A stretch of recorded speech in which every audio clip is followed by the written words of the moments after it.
फजर की कसम और 10 रातों की और जुफ्त और ताह और रात की जब रुखसत होने लगे, और बेशक ये चीजें अक्लमंदों के नजदीक कसम खाने के लायक है, इस बात पर कि काफिरों को जरूर अजाब होगा।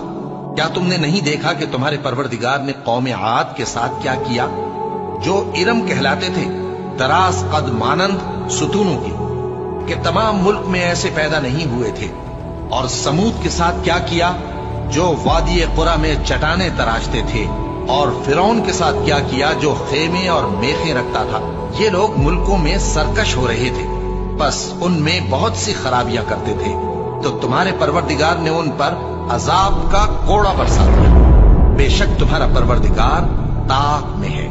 मगर इंसान अजीब मखलूक है कि जब उसका परवरदिगार उसको आजमाता है कि उसे इज्जत देता और नेमत बख्शता है, तो कहता है कि मेरे परवरदिगार ने मुझे इज्जत बख्शी, और जब दूसरी तरह आजमाता है कि उस पर रोजी तंग कर देता है, तो कहता है कि मेरे परवरदिगार ने मुझे जलील किया।